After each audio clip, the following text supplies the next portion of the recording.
Digos Cable TV News and Current Affairs. Grupong naghatod sa tinuod nga balita. Mas responsable ug komprehensibong pagbalita. Kini ang programang Detalye.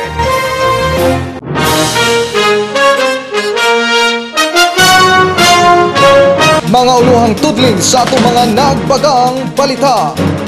Governor Cagas, duna nay napiling muhulip kang Colonel Navaja isip Provincial Police Director. Mga batanong gagamit o ginadiling droga sulbaron sa bagong SK Federation President. Liga ng mga kapitan gipasaligan og suporta ni ABC President Richie Lim. Konseho, buot paspasan ang pagtukod sa railway system. Trabahante sa gumahan gipusil bala sa .38 nga revolver wa pagyapon makuha sa bukton sa biktima. Pagkunhod sa kriminalidad sa lalawigan, mas nakapaagnig mga dagkong negosyante. Mga miyembro sa sangguniang palalawigan ni angkong wa imbitaha sa State of the Province Address ni Governor Cagas. Budget sa mga scholars posibleng musaka pa sa 15 milyones sulod sa duha ka tuig.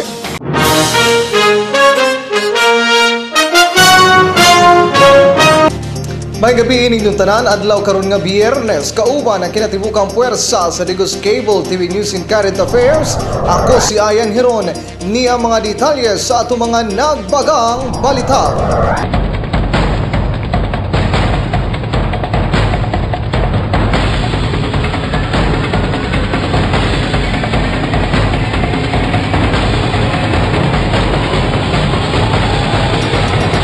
Duna na napili si Governor Douglas Cagas kabag-ong Provincial Police Director nga muhulip kang Police Senior Superintendent Colonel Samuel Navaja kinsa gikatakda ng moretiro sa katapusan sa buwan sa Enero. Ug base sa impormasyong nakuha sa news team, dunay upat ka mga pangalan ang gipilian sa gobernador. Sa pagkakaron, nagdumili pa si Cagas nga hinganlan kung kinsa iyahang napili. Ang sigurado lamang daw, kampante siyang makuptan sa bag-ong muhulip nga Police Director ang mapatunhay ang dagan sa kalinaw ug seguridad sa probinsya. Normally, the regional headquarters will submit 3 recommendees. So, doon sa recommendees, sa listahan, among the rest, mamili si Governor Cagas kinsa iyang gusto. Yes, doon na pero rin namin sulting. Pagpakgang sa suliran sa droga mao'y unang atupagon karon ni Sangguniang Kabataan Municipal Federation President Oscar Bukol. Samtang gipanalig usab ni Liga ng mga Barangay President Richie Lim ang patas nga pagtratar sa mga kapitan sa Digos. Hilabi na nga nagpabiling pikas ang kausa sa mga kapitan karon gumikan sa politika. Gikan sa Sangguniang Palalawigan, detalya atong Siron kang Iris Jane Martinez. 100% ang suporta nga gihatag ni ABC President Richie Lim ngadto sa lokal nga panggamhanan ning syudad. Mosuporta ko sa tong mayor unsay mga proyekto ug mga kalambuan diri sa syudad sa Digos labi na jud sa mga barangay kay ako. Samtang problema sa droga ang nag-unang prioridad ni SKMF President Oscar Bukol. Plano niining magbutang og watchdog sa matag barangay aron adunay magbantay. Pinaagi niini hinay-hinay nga masugpo ang dugay ng suliran sa droga.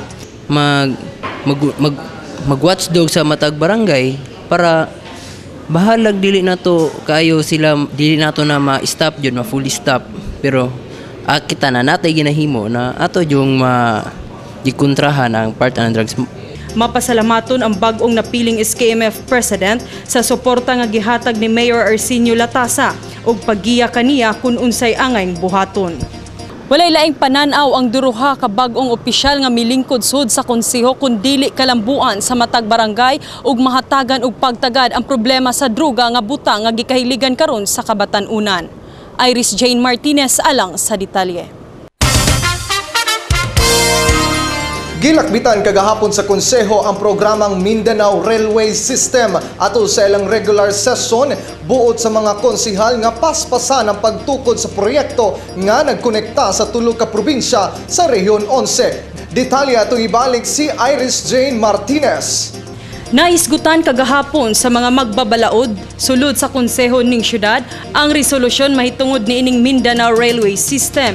Ilang paghangyoon ang NCC ug ang Davao Integrated Development Corporation nga i-apil ang Digos City sa Phase 1 kay kini dakong tabang sa mga katawhan ning dakbayan ug makahatag usab og dugang kalambuan ug katikaran dinhi sa Digos City. So nanang resolusyon na atong gihangyo nga i-appeal ang Digos sa first phase kay kinahanglan kay nato unya needed kayo ni para sa kalambuan ug katikaran sa atong syudad.